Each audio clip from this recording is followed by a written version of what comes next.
नमस्कार दोस्तों, स्वागत है आपका हमारे नए पॉडकास्ट में प्रदीप जैन जी ज्योतिष के साथ में।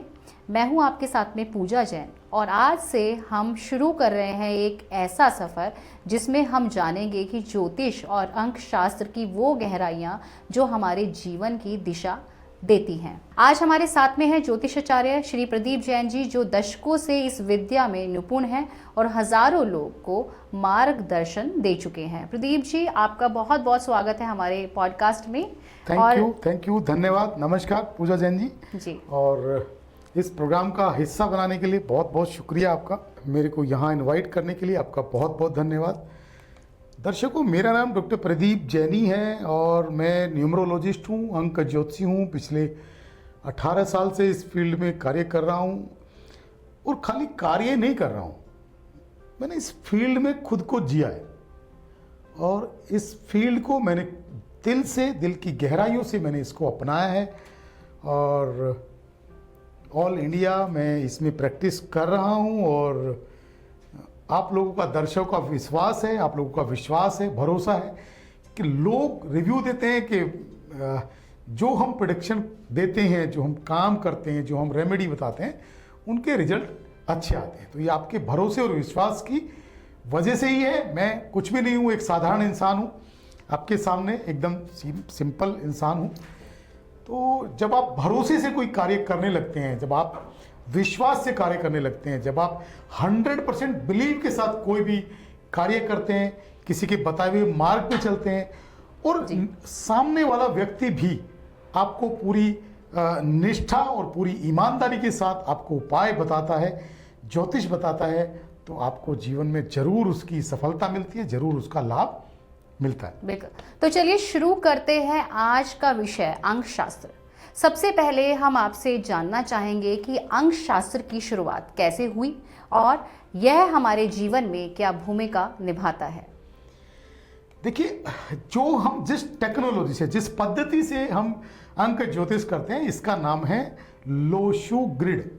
जी हाँ, आज से हजारों हजार साल पहले जब पृथ्वी के ऊपर कुछ भी नहीं था, खाली जल था और बिल्कुल प्रलय जैसी स्थिति थी, कुछ भी नहीं था, तब एक ऐसा कहा जाता है कि एक लोशु महात्मा हुए और वो किसी नदी के किनारे रेत के ऊपर बैठ के कुछ बैठे थे और ऐसे ही देख रहे थे नदी की तरफ। तो उनको नदी के अंदर एक कछुआ दिखाई दिया, तो उन्होंने उस कछुए को पकड़ा और उस कछुए को अलट पलट के देखा, तो कछुए के नीचे की तरफ एक यंत्र बना हुआ था। तो उस यंत्र को उन्होंने ध्यान से देखा और उस यंत्र को उन्होंने रेत के ऊपर उकेर लिया। तो जो रेत के ऊपर उन्होंने उकेर के और उसको अपने जहन में उसको याद किया और उस टेक्नोलॉजी से अंक ज्योतिष का निर्माण हुआ, लोशु ग्रिड का निर्माण हुआ, क्योंकि वो लोशु उन महात्मा जी का नाम था। और उसी पद्धति से, लोशु ग्रिड से अंक ज्योतिष, न्यूमरोलॉजी हजारों हजार सालों से चलती हुई आई है। और ये एक ऐसी विद्या है जिससे आप अपने जीवन को सार्थक कर सकते हैं, अपने जीवन में के बारे में जान सकते हैं, अपने बारे में जान सकते हैं, अपनी आदतों के, अपनी नेचर के बारे में जान सकते हैं, अपने भविष्य के बारे में जान सकते हैं। प्रदीप जी, आपने बहुत ही शानदार जानकारी हमारे दर्शकों के साथ साझा की। आगे मैं ये जानना चाहूँगी, जिस तरीके से आपने अंकों का यहाँ पे विस्तार से सारी चीज़ें डिस्क्राइब की, मैं जितना जानती हूँ मेरे नॉलेज के अकॉर्डिंगली 1 से 9 अंक तक होते हैं इसमें न्यूमरोलॉजी में के अंदर में। तो क्या आप हमें बताएंगे कि 1 से 9 तक के अंकों का क्या मतलब होता है एस्ट्रोलॉजी में या न्यूमरोलॉजी में? जी देखिए, इंसान की जो लाइफ है उसमें 1 से 9 तक के अंक ही उसको प्रभावित करते हैं, क्योंकि 9 प्लैनेट्स के अकॉर्डिंग ही इंसान चलता है। 9 ग्रहों के अनुरूप ही इंसान चलता है। तो यही जो प्लैनेट्स हैं, ये हमारी लाइफ को अप डाउन करते हैं, उन्हीं के अकॉर्डिंग हमारी लाइफ का ग्राफ चलता है। अब बात करते हैं, जैसे हम 1 से 9 तक के अंक हैं। पहला अंक 1 नंबर है। बिल्कुल। 1 नंबर के जो व्यक्ति होते हैं, 1 नंबर का मतलब है राजा। तो 1 नंबर को रिप्रेजेंट करता है सूर्यदेव। अब सूर्यदेव ये सारे सिस्टम बिल्कुल नेचुरल हैं। सूर्य देव साक्षात देव है, सबको मालूम है। सूर्य देव हमें एनर्जी देने वाले हैं, हमारे जीवन में प्रोस्पेरिटी देने वाले हैं, अच्छी हेल्थ देने वाले हैं। लेकिन आपने देखा है सूर्य बहुत ईगोइस्टिक है, क्योंकि सूर्य बड़े पंक्चुअल हैं, बड़े सिस्टमेटिक हैं। लेकिन सूर्य को हम ग्रहों का राजा भी कहते हैं, तो राजा होने की वजह से और राजा वाले गुण भी उनके अंदर आते हैं कि सूर्य हमें जो अच्छी ड्यूटी देते हैं, अच्छा काम धंधा देते हैं, अच्छा बिजनेस देते हैं, अच्छा जॉब देते हैं, लेकिन वो तब देते हैं कि जब हम सूर्य के अनुरूप चलें। यानी कि जब राजा हमारे सामने खड़ा होता है तो हम जिंदगी में लेटे हुए नहीं हों, हम सूर्य की रेस्पेक्ट करें, हम राजा की रेस्पेक्ट करें। तो जब हम राजा हमारे से खुश होगा तो हमें जीवन में हर चीज की, धन धान्य की कभी कमी नहीं होने देगा, नेम फेम की कमी नहीं होने देगा, अच्छी हेल्थ देगा, लेकिन देगा उसी को जो सूर्य के अनुरूप चलेगा, जो राजा की रेस्पेक्ट करेगा। मतलब इसका ये हुआ कि सूर्य उदय से पहले हमें उठ जाना चाहिए, हमें नींद से जाग जाना चाहिए, हमें बिस्तर छोड़ देना चाहिए। जब हम सूर्य उदय से पहले उठ जाते हैं, इसका मतलब हमने सूर्य को की रेस्पेक्ट की, हमने राजा का आदर किया, और वो आदर सम्मान सूर्य को दिखता है, और तभी हमें रोज की जो अच्छी ड्यूटी है, अच्छी प्रोस्पेरिटी है, अच्छी हेल्थ है, वो देते हैं। मतलब ये समझे कि जिस तरीके से पुराने ज़माने में, आधुनिक काल से हम देखते आए हैं कि आपको सुबह जल्दी उठना है, ब्रह्म मुहूर्त में उठना है, उसके बाद अपने व्यायाम करना है, आपको मेडिटेशन करना है, तमाम ऐसी चीज़ें हैं। सूर्य उदय होने से पहले आपको उठने के लिए हिदायत बहुत पहले से दी जाती है। तो एक साइंटिफिक रीज़न भी है, ज्योतिष रीज़न भी है, बहुत सारे ऐसे कारण हैं। मुझे ऐसा लगता है कि आज की जो जनरेशन है, हम जिस तरीके से फॉलो नहीं कर पाते हैं, तो हमें ये सारी चीज़ें फॉलो करनी चाहिए, क्योंकि इसके साथ कहीं ना कहीं अंकों का जो एक खेल है उसका भी जुड़ाव है, और ज्योतिष कहीं ना कहीं इफ़ेक्ट करता है आपका कुंडली में। अगर कोई भी ग्रह नक्षत्र है वो इफ़ेक्ट करता है, क्योंकि आपका मूलांक से भी कहीं ना कहीं ये चीज़ें मायने रखती हैं, और साइंटिफिकली तो करती हैं, क्योंकि जब आप लेट से उठेंगे, सूरज उदय होने के बाद में आप उठेंगे, आपका डेफिनेटली आपका रूटीन जो है बिल्कुल एकदम गड़बड़ा जाएगा। बहुत सारी ऐसी चीज़ें हैं। अब नंबर 2, अंक नंबर 2 पे आते हैं प्रदीप जी, और अंक नंबर 3, और ऐसे 1 बाय 1 करके हम डेफिनेटली अपने दर्शकों को बताएंगे। नंबर 2 की बात करेंगे। 2 नंबर को रूल करते हैं चंद्रमा, और चंद्रमा बहुत ही सेंसिटिव प्लेनेट है, चंद्रमा बहुत ही सिंसियर प्लेनेट है। और 2 नंबर वाले जो भी लोग हैं, क्योंकि चंद्रमा का जो प्रारूप है वो एक जैसा नहीं रहता, चंद्रमा कभी बड़ा चंचल प्लेनेट है, कभी चंद्रमा का प्रारूप बहुत छोटा है, और चंद्रमा कभी गोल है, कभी चंद्रमा आधा है।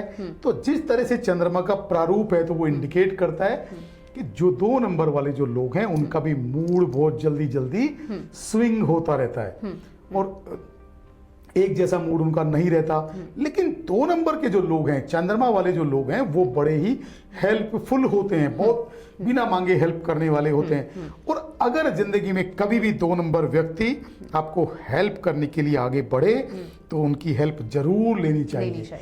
थोड़ा सा वो इगोइस्टिक होते हैं 2 नंबर लोग, तो वो कभी उनका एक जैसा नहीं रहता है। तो अगर आप उनकी ईगो बर्दाश्त कर सकते हैं, तो उनकी हेल्प आप इजीली ले सकते हैं। और 2 नंबर बहुत हेल्पफुल हैं, और 2 नंबर के जो लोग हैं बड़े बस इतना हेल्प करते हैं कि आपको रंग से राजा बना सकते हैं। बिल्कुल।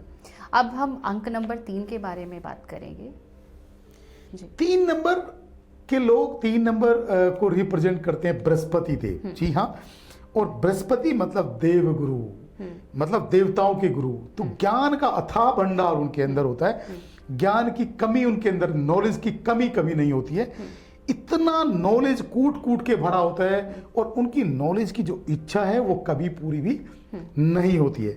तो 3 नंबर के लोगों को कभी ज्ञान नहीं देना है, जब क्योंकि वो ज्ञान का खुद भंडार है, रचनात्मक होते हैं वो। हाँ, आपको चाहिए कि 3 नंबर लोगों की हेल्प आप नॉलेज से ले सकें। तो अगर आपको नॉलेज चाहिए तो उनको सुने, उनको ज्ञान नहीं दे, उनके सामने बोले नहीं, क्योंकि वो बोलने भी नहीं देंगे।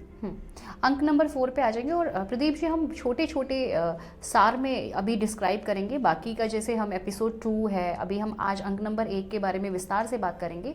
बाकी के जो 1 से 9 नंबर के जो अंक हैं, जो मैंने आपके साथ डिस्कस किया, मूलांक हैं, इनके बारे में छोटे छोटे शब्दों में हम डिस्क्राइब करेंगे ताकि हमारी ऑडियंस को थोड़ा सा ईजी रहे। जी। तो अभी मैं अंक नंबर 4 के बारे में, अंक नंबर 5 के बारे में एक एक दो शब्दों में आपसे जानना चाहूंगी कि किस तरीके का इनका स्वभाव रहता है, क्या रहता है। बिल्कुल बिल्कुल। 4 नंबर राहु से रूल होता है, 4 नंबर राहु से रूल होता है, और 4 राहु वाले जो लोग हैं वो डीप रिसर्चर होते हैं, बहुत बड़ी खोज करने वाले होते हैं।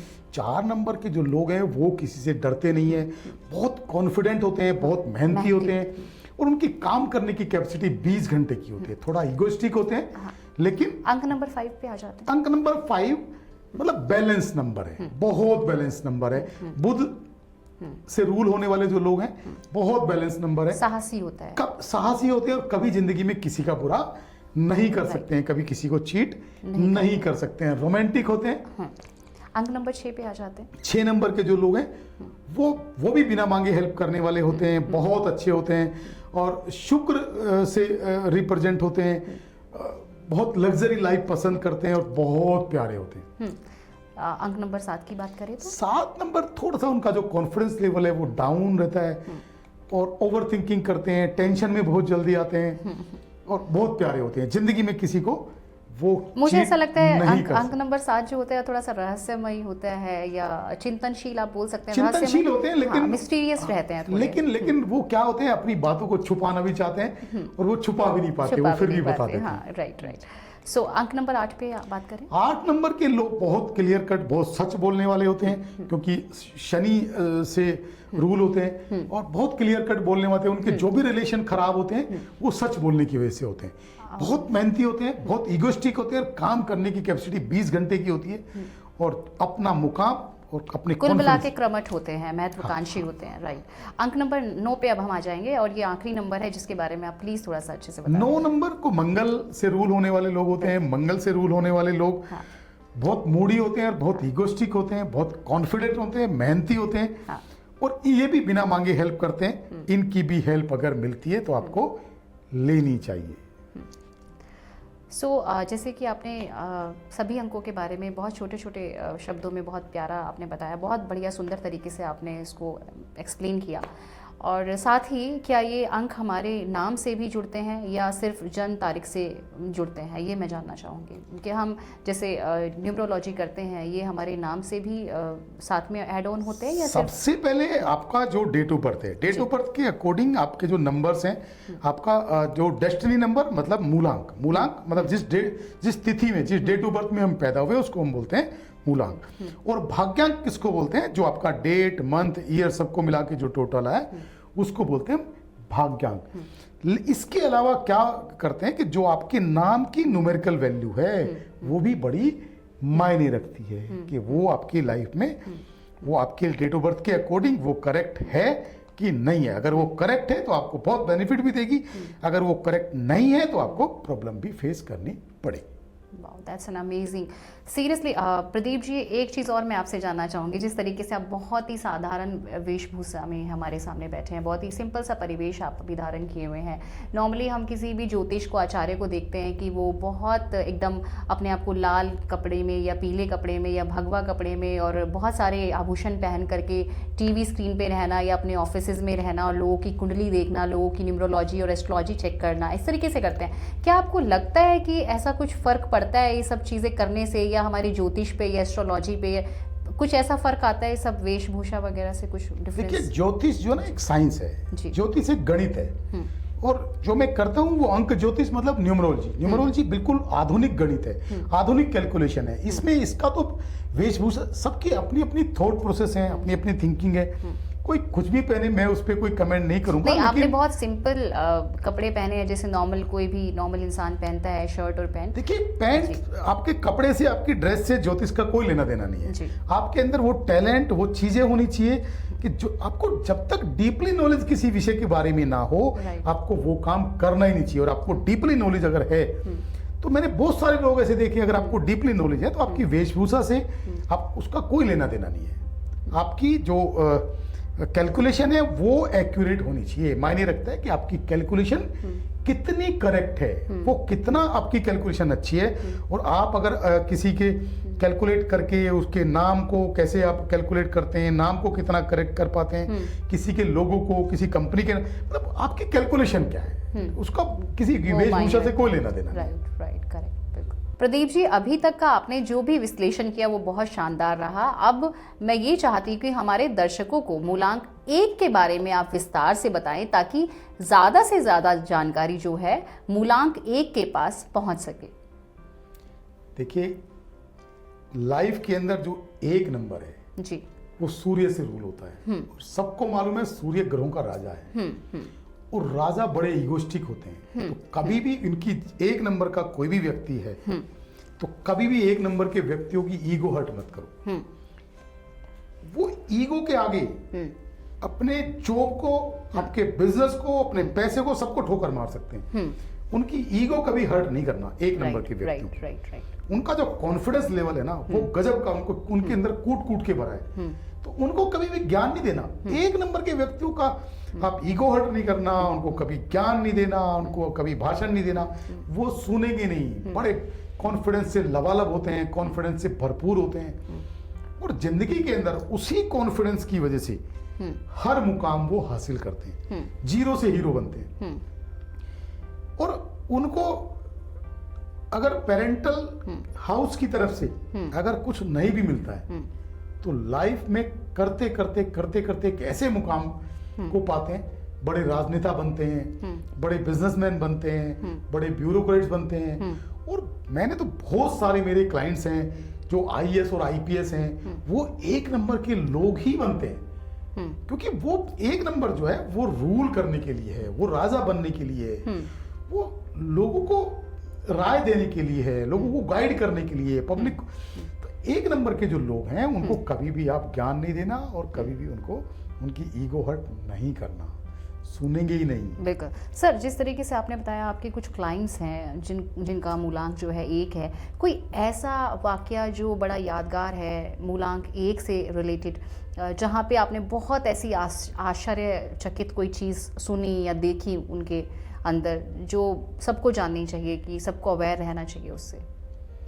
1 नंबर के व्यक्ति मेरे लाइफ में, एक बार मैं उनका वास्तु देखने के लिए गया था। बहुत बड़े ऑफिसर थे दिल्ली में, आईपीएस ऑफिसर थे। तो उन्होंने मेरे को वास्तु के लिए बुलाया तो उन्होंने मेरे से वास्तु की उनको नॉलेज उन्होंने ली हुई थी, कुछ पढ़ा हुआ था। तो 20 मिनट तक मेरे से वो बहस करते रहे। वो बोले मेरे से कि मेरे को वास्तु आता है, लेकिन मैंने सेकंड ओपिनियन के लिए आपको बुलाया, लेकिन अब मैं देखना चाहता हूँ कि आपको वास्तु आता भी कि नहीं। मतलब वही आपका टेस्ट ले रहे थे? हाँ। और मुझे किसी ने बताया था तो कि वो एनकाउंटर स्पेशलिस्ट हैं और उन्होंने 27 को एनकाउंटर किए हैं और बड़ा नाम है उनका और बड़ा रुतबा है। स्ट्रेंज। तो उन्होंने कहा कोई 2 शब्द ऐसे बोलो जिससे मेरे को समझ आ जाए कि आपको वास्तु आता है। मैं कहा सर, आप जो पोजीशन आपके केबिन की है, जो पोजीशन आपके ऑफिस की है, जैसे आप बैठे हो और जो आप यहाँ की एंट्री है, जो यहाँ की एंट्रेंस है, आप सुप्रीम कोर्ट की हिट लिस्ट में हो और आप कमिश्नर साहब की हिट लिस्ट में हो और आपके ऊपर तलवार लटकी हुई है। तो तुरंत उन्होंने बेल बजाई, बोले इस व्यक्ति को वास्तु आता है और मेरे को पूरा ऑफिस, टीसीपी ऑफिस रेनोवेट करना है, जैसे ही बोलते हैं ऐसे कर दो। अरे वाह, शानदार। तो कुछ चीजें ऐसी होती हैं जो आपके जहन से कभी निकलती नहीं है। क्योंकि आप देखिए आईएएस और आईपीएस जो ऊंचे पद पे बैठे हुए लोग हैं, वो ऐसे ही ऊंचे पद पे नहीं गए हैं। दुनिया जहान की नॉलेज लेके वो वहां गए हैं। और अगर आप प्रोफेशनल नहीं है, आपके अंदर ज्ञान नहीं है, आपके अंदर स्किल नहीं है, तो 1 सेकंड भी आपको टिकने नहीं देंगे। तो आपने वो 2 शब्द बोलने से मना कर दिया कुल मिला के? वो 2 शब्द मैंने बोले उनको, 2 शब्द बोले कि आप सुप्रीम कोर्ट की हिट लिस्ट में हो और कमिश्नर की हिट लिस्ट में हो और आपके ऊपर ये दोनों तलवार लटकी हुई है। तो उन्होंने कहा बिल्कुल ठीक है, मतलब ये पोजीशन थी। तो उन्होंने एग्री किया और जो वास्तु जिस तरीके से मैंने वहां उनको गाइड किया, उसी तरीके से उन्होंने वहां का वास्तु किया। मूलांक एक में सर मैं एक चीज़ और जानना चाहती हूँ, मूलांक एक में डाउनफॉल आने का कारण क्या होता है? बहुत अच्छा क्वेश्चन है जी। क्योंकि मूलांक एक वाले लोग मोस्टली राजा बनते हैं। राजा मतलब आईएएस और आईपीएस, बड़े ब्यूरोक्रेट बनते हैं, बड़े पदों पे बैठने वाले होते हैं, बड़े मिनिस्टर्स बनते हैं, बहुत बड़े इंसान बनते हैं, या कोई बहुत बड़ा बिजनेस करने वाले होते हैं। दुनिया को वो हमेशा लीड करते हैं क्योंकि लीडरशिप क्वालिटी उनके अंदर है। लेकिन वो डाउनफॉल कब होगा एक नंबर के अंदर? जब मेहनत मजदूरी करेगा एक नंबर इंसान, तब तक उनका जीवन डाउनफॉल की तरफ जाएगा। आप किसी भी व्यक्ति को देख लो, जिस भी जो व्यक्ति एक नंबर है, चाहे उसका मूलांक चाहे उनका भाग्यांक, अगर वो बहुत मेहनत करेगा, बहुत मजदूरी वाले, बहुत पसीना बहाने वाले अगर वो वर्क करेगा, तो जीवन में हमेशा डाउनफॉल की तरफ जाएगा।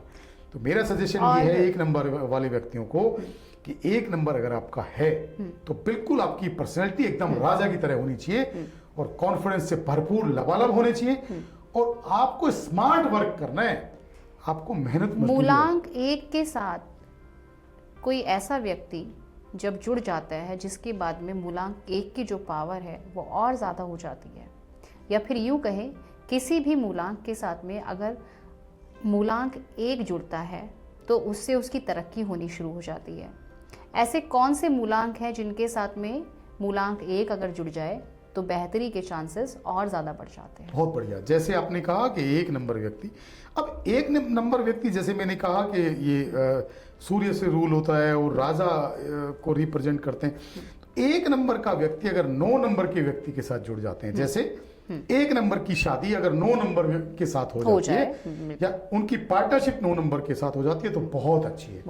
या एक नंबर की शादी 2 नंबर की व्यक्ति से हो जाती है तो वो बहुत पावरफुल योग माना जाता है। एक नंबर क्योंकि सूर्य और 2 नंबर चंद्रमा, एक नंबर राजा और 2 नंबर रानी, तो बहुत ही जबरदस्त कॉम्बिनेशन है।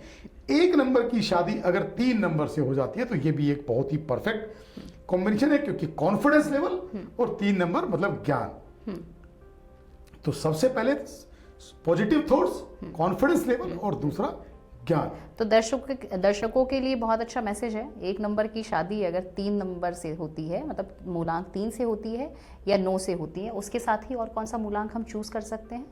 मूलांक 5 भी हम चूज कर सकते हैं कि एक नंबर की शादी या पार्टनरशिप अगर 5 नंबर से होती है तो ये भी एक जबरदस्त कॉम्बिनेशन है। कभी भी भूल कर एक नंबर की शादी एक नंबर से नहीं करें। राइट। क्योंकि एक म्यान में 2 तलवारें नहीं रह सकती, टिकती नहीं है। दोनों ईगोस्टिक हैं, दोनों ही बहुत ज्यादा कॉन्फिडेंट हैं, दोनों ही बहुत ज्यादा गर्म मिजाज हैं, तो उनकी शादी कभी भी टिक नहीं सकती, नहीं टिक सकती, या टिक भी जाएगी तो जिंदगी में बहुत सारी प्रॉब्लम्स फेस करनी पड़ेगी। प्रदीप जी, इसके साथ ही मैं आपसे जानना चाहूंगी कि मूलांक एक का व्यवहार कैसा होता है परिवार के प्रति। प्रदीप जी, इसके साथ ही मैं आपसे जानना चाहूंगी कि मूलांक एक का व्यवहार कैसा होता है परिवार के प्रति और इनको कैसा व्यवहार परिवार के प्रति अपनाना चाहिए। देखिए, दोनों अलग अलग चीजें हैं जी। उनका व्यवहार होता कैसा है वो अलग है, क्योंकि एक नंबर है, ईगोस्टिक है, बहुत कॉन्फिडेंट है, बहुत गुस्सैल है और लॉयन जैसी उनकी पर्सनैलिटी होती है। तो उनको जो चीज चाहिए, जो काम चाहिए, तुरंत चाहिए और अपनी लाइफ में किसी का भी इंटरफेयर वो बर्दाश्त नहीं करते हैं। अब फैमिली क्या एक्सपेक्ट करती है? फैमिली चाहती है कि इनका जो बिहेवियर है वो बड़ा सॉफ्ट हो, बड़ा शालीन हो, बड़े प्यार से बात करने वाले हो, लेकिन वो एक नंबर लोग हो नहीं सकते हैं। अगर एक नंबर लोग इतना शालीनता से बात करेंगे, बड़ा व्यवहारिक होंगे, बड़ा सॉफ्ट स्पोकन होंगे, तो लाइफ में उनकी कोई प्रॉब्लम आएगी नहीं। राइट। लेकिन वो हो नहीं सकते, अपने आप को चेंज नहीं कर सकते। वो थोड़ी देर के लिए चेंज कर लेंगे, वो 2 दिन के लिए, लेकिन वो नहीं कर सकते। कुल मिला के प्रिटेंड नहीं कर सकते वो, नहीं किसी कर को भी सकते, क्योंकि प्रिटेंड वो चीजें उनके ब्लड में। हाँ, they are not pretender. Right kind of. अच्छा, उसके साथ ही एजुकेशन में कैसे होते हैं? किस तरीके के एजुकेशन में जाना पसंद करते हैं? करियर को किस तरीके की शेप देना पसंद करते हैं? किस तरीके के कोर्सेज को वो चूज करना पसंद करते हैं? एक नंबर के व्यक्ति या तो लाइफ में आईएएस पद को चुनते हैं या आईपीएस पद को चुनते हैं। ओह वाओ, और दैट्स ग्रेट। या वो जजेस बनते हैं या किसी भी बहुत बड़े पद पे आसीन होते हैं, क्योंकि उनको बनना ही राजा है, उनका एम ही राजा का है। उनको जीवन में छोटा चाहिए ही नहीं, उनके सपने ही बहुत बड़े होते हैं। वो 500 करोड़ 5000 करोड़ से कम की बात ही नहीं करते हैं। अगर एक नंबर व्यक्ति जिंदगी में सक्सेस नहीं है तो उसका कारण वो खुद है, क्योंकि वो मजदूरी के काम कर रहा है, वो अपनी बर्बादी खुद चुन रहा है, वो मेहनत मजदूरी कर रहा है, वो बहुत ज्यादा पसीना बहाने वाले काम कर रहा है। अगर एक नंबर व्यक्ति पसीना बहाने वाले काम बंद कर देगा तो जीवन में बहुत ऊंचे पद पे हासिल होंगे और हर मुकाम जिंदगी का हासिल करेंगे। हमने परिवार की बात की, हमने उनके करियर की बात की, हमने उनके पढ़ाई की बात की मूलांक 1 के। अब हम आ जाते हैं देश में वो किस तरीके का रुतबा कैरी करते हैं, या देश के लिए वो क्या सोचते हैं, या देश के लिए वो कहाँ बेहतरीन साबित हो सकते हैं। एक नंबर व्यक्ति हमेशा सत्ता चलाते हैं, चाहे वो किसी स्टेट के चीफ मिनिस्टर हो, चाहे वो देश के प्रधानमंत्री हो, और चाहे वो एक्चुअली में वो जो लीडरशिप क्वालिटी है वो उनके ब्लड के अंदर है। वो किसी समाज के प्रधान भी हो सकते हैं, वो किसी कॉलोनी के प्रधान भी हो सकते हैं, और वो किसी स्टेट के चेयरमैन भी हो सकते हैं, किसी स्टेट के चीफ मिनिस्टर भी हो सकते हैं, वो आपके पीएम भी हो सकते हैं। मतलब उनको सत्ता चलानी है, क्योंकि उनको सत्ता चलानी आती है, क्योंकि वो राजा है। उनकी पर्सनैलिटी राजा जैसी है, उनका कॉन्फिडेंस राजा जैसा है, उनका स्वभाव एकदम राजा जैसा है, लॉयन जैसी पर्सनैलिटी है। तो वो जीवन में हमेशा बने ही रूल करने के लिए लीडरशिप क्वालिटी उनके अंदर ब्लड में है। राइट। उनको तो वो बने ही रूल करने के लिए है।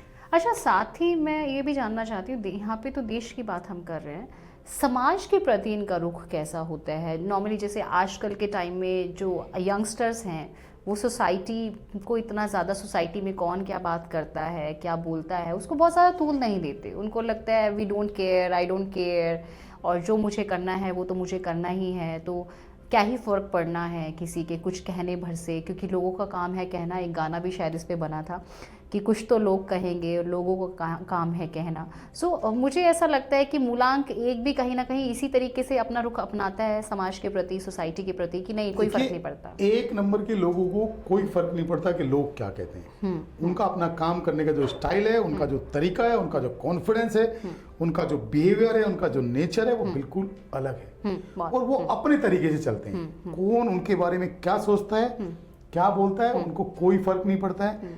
और मैं काफी हद तक ये भी मानता हूं कि उनका जो तरीका है लीडरशिप क्वालिटी का, रूल करने का, ऊंचे पद पे बैठने का, और लोगों के बेहतरी के लिए, देश की बेहतरी के लिए, देश की बेटरमेंट के लिए काम करने का, वो उनका बहुत परफेक्ट है। क्योंकि आप समाज में रहते हुए किसी को खुश कर ही नहीं सकते, या यूं कह सकते हैं कि हर एक को खुश कर ही नहीं सकते। हर किसी को, you are not here to please everyone. और जैसे कि आपने बताया, मूलांक 1 हमेशा जो है लीक से हट के काम करता है, और बहुत ही स्वीट और बहुत सॉफ्ट स्पोकन भी होते हैं समटाइम्स, बट वो लोग केयर नहीं करते हैं, क्योंकि गाना इतना शानदार बना, कुछ तो लोग कहेंगे, लोगों का काम है कहना। और ये इतना पुराने, मुझे ऐसा लगता है कि ये बहुत पुराने टाइम से ये बिहेवियर, ये नेचर बहुत सारे लोगों में शुमार है, तभी करके इतना प्यारा गाना बना कि लोग तो कुछ भी कहेंगे, क्योंकि लोगों का काम कहना है, और आप उनकी बात पे ध्यान मत दो और आप अपना काम करो। देखिए, जब से मानव जाति की रचना हुई तब से ये बिहेवियर चलता हुआ है, क्योंकि नंबरों का सारा 1 से 9 तक का खेल है, ये पूरा गेम है।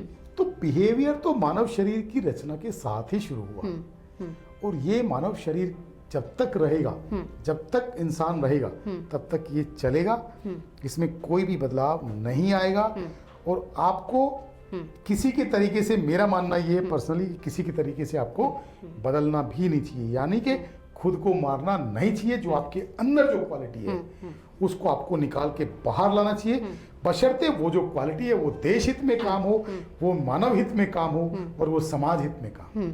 महिलाओं के लिए, स्पेशली बहनों के लिए, माँ के लिए, अपनी शिक्षिका के लिए, और बाहर जितने भी अपनी सहपाठी हैं, सहकर्मी हैं, उनके प्रति किस तरीके का रुख जो है मूलांक 1 के अंदर हमें अक्सर देखने में मिलता है, और कैसा होना चाहिए? कोई भी महिला एक नंबर के व्यक्ति के साथ अपने आप को सेफ महसूस करती है, हमेशा उनके 1 नंबर के व्यक्तियों के साथ कोई भी महिला, चाहे वो माँ हो, चाहे वो बहन हो, चाहे वो बेटी हो, चाहे वो प्रेमिका हो, चाहे वो पत्नी हो, वो हमेशा अपने आप को खुश महसूस करती है और सुरक्षित महसूस करती है, क्योंकि उनका जो बिहेवियर है, उनकी जो क्वालिटी है, वो बहुत ही प्रोटेक्टिव है, हर एक को साथ में लेके चलने की है और बिल्कुल प्रोटेक्ट करने की है। मतलब वहां अनसेफ का तो कोई सवाल ही नहीं होता। राधा जैसी पर्सनैलिटी उनकी है, तो अगर कहीं स्टे भी करना है तो वो ए ग्रेड में करना है, कुछ रेस्टोरेंट में कुछ खिलाना पिलाना है तो ए ग्रेड से मतलब वहां कोई कॉम्प्रोमाइज वो लोग करते ही नहीं है। तो ऐसे व्यक्ति के साथ कोई भी फीमेल अपने आप को खुश महसूस करती है और सेफ महसूस करती है। वाह, मतलब मूलांक 1 की हम जितनी तारीफ करें उतनी कम है। और मुझे ऐसा लगता है, अब तो मुझे भी ऐसी फील आ रही है कि मेरा भी जो मूलांक है वो 1 होना चाहिए था, Y7। सो इसी के साथ तो दोस्तों आज हमने सीखा कि कैसे हर अंक हमारी ज़िंदगी में एक खास ऊर्जा लेकर आता है। और अब हम मूलांक 1 के बारे में पूरा का पूरा जो सार है निकल के आता है, कंक्लूजन जिसको बोलते हैं कि किस तरीके का उनको आगे लाइफ में मार्गदर्शन अपनाना चाहिए, बस ये छोटे से उसमें आपसे जानना चाहूँगी। 1 नंबर के लोग जी अगर जिंदगी में फादर की रेस्पेक्ट करेंगे, पिता की रेस्पेक्ट करेंगे, पिता की इज्जत करेंगे, पिता की सेवा करेंगे, तो जिंदगी में बहुत बड़ा मुकाम हासिल करेंगे। अगर कभी 1 नंबर के व्यक्तियों ने फादर को इग्नोर किया, फादर की रेस्पेक्ट नहीं की, फादर से बहस की, फादर से बदतमीजी की, तो जिंदगी में कभी सक्सेस हो ही नहीं सकती। फादर की रेस्पेक्ट नहीं करेंगे तो आपकी जिंदगी में, समाज में कहीं रेस्पेक्ट आपको मिलेगी नहीं। ये एकदम 1 नंबर के लोगों के लिए फॉर्मूला है। मतलब पिता की इज्जत करो तो आपको समाज में बहुत इज्जत मिलेगी। प्रदीप जी, इसके साथ ही मैं आपसे जानना चाहूंगी कि आपका नाम प्रदीप जैन है और आप एक जैन समाज से आते हैं, उसके बाद आप अपने नाम के पीछे जो है प्रदीप जैनी क्यों लिखते हैं? जैनी के पीछे का जो रहस्य है वो क्या है? क्या ये भी न्यूमरोलॉजी से जुड़ा हुआ है? जी, आपने बड़ी जबरदस्त नब्ज पकड़ी है जी। जिस टाइम में हमने न्यूमरोलॉजी सीखी थी, अंक ज्योतिष सीखा था, सबसे पहले कोई भी मेडिसिन आप अप्लाई करें तो खुद के ऊपर करें। राइट। आपको कोई हक नहीं बनता हाँ। कि आप मेडिसिन पब्लिक के ऊपर अप्लाई करें। सबसे पहले मैंने अपनी जो न्यूमरोलॉजी की मेडिसिन थी खुद के ऊपर अप्लाई की, और मैंने अपनी न्यूमेरिकल वैल्यू को, प्रदीप जैन की जो न्यूमेरिकल वैल्यू है वो 41 है, 41 से जैनी करके मैंने उसको 51 किया। मतलब वीरस के नंबर पे लाया, 6 पे लाया, और 6 पे लाके मैंने जिंदगी में दुनिया की जितनी भी लग्जरीज चीजें हैं वो हासिल की। मतलब कि मैंने अपनी लाइफ में चेंजेस महसूस किए, अपनी लाइफ में परिवर्तन खुद की लाइफ में लाया। देखिए, जब तक आप अपनी लाइफ में कुछ परिवर्तन नहीं लाते तो तब तक आप दूसरे की लाइफ में परिवर्तन लाने का कैसे सोच सकते हैं? Exactly. तो आप नहीं सोच सकते, दावा भी नहीं कर सकते। तो पहले आप खुद के लिए आपने क्या किया? अच्छा, ये जो रेमेडीज हैं आपने अपने ऊपर इम्प्लीमेंट की सबसे पहले, उसको देखा कि मेरे लिए कहाँ बेहतर है और क्या नुकसान है। बहुत ही शानदार, मतलब आपकी सोच वाकई बहुत तारीफ के काबिल है, नो डाउट। और इसी के साथ में एक चीज़ और आपसे, एक और सवाल मेरे मन में है कि जैन वर्ग जो है वो ज्योतिष को एडमायर नहीं करता। आपका जैन ज्योतिष में आने का और न्यूमरोलॉजी सीखने का, न्यूमरोलॉजी करने का, और जिस तरीके से आपको आउट ऑफ कंट्री भी बहुत सारे कॉल्स रहते हैं, आप इंडिया में बहुत कम रहते हैं, दुबई और तमाम ऐसी कंट्रीज़ में ज़्यादा विज़िट करते हैं, तो मैं ये जानना चाहती हूँ कि जैन होने के बाद ज्योतिष में आना, और जबकि जैन जो समुदाय है वो ज्योतिष को इतना एडमायर नहीं करता है। देखिए, आपके ज्योतिष में सच्चाई होनी चाहिए, आपके काम में ईमानदारी होनी चाहिए, और आप लगनशील होनी चाहिए। मेरा ये मानना है कि मैंने जो भी हासिल किया है वो अपने कॉन्फिडेंस और अपनी मेहनत के दम पे किया है। आप किसी भी जाति धर्म से बिलोंग करते हो, उसका कोई मतलब नहीं है। मेरे को कोई फर्क नहीं पड़ता कि जैन लोग वास्तु को या ज्योतिष को मानते हैं कि नहीं मानते हैं, क्योंकि मैं तो तमाम संस्कृति, तमाम धर्म के लिए काम करता हूँ।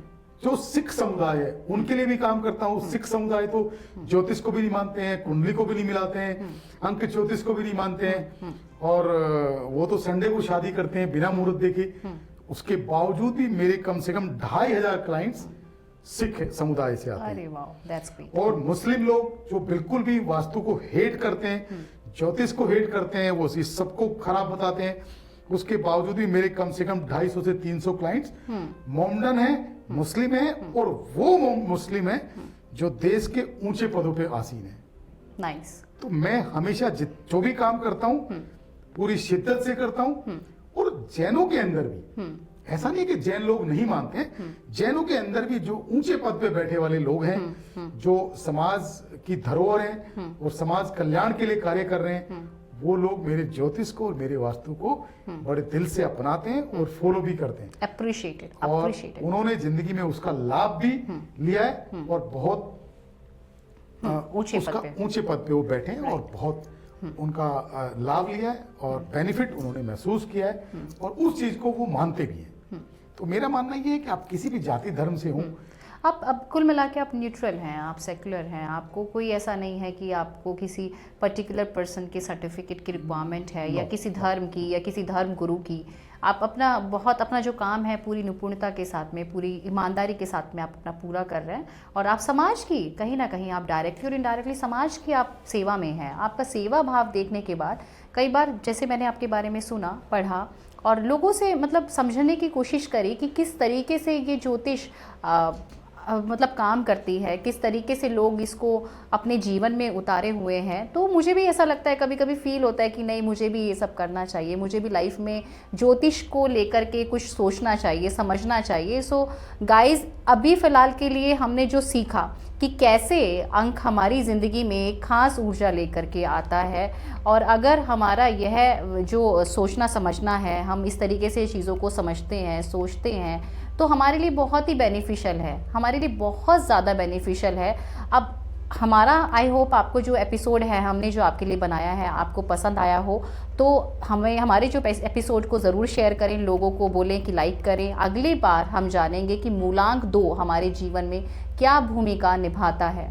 धन्यवाद प्रदीप जी आपका और आपका सभी दर्शकों का कि जिन्होंने हमारे साथ बने रहे और हमारा जो एपिसोड है पसंद किया अभी तक का, और लाइव पे हमें देखने की पूरी हम अभी चाह रखी और आप बने रहे हमारे साथ में। अगले एपिसोड में प्रदीप जैन जी ज्योतिष के साथ हम डेफिनेटली आपके साथ में आपके सामने हाजिर होंगे। फिलहाल के लिए इतना ही, नमस्कार।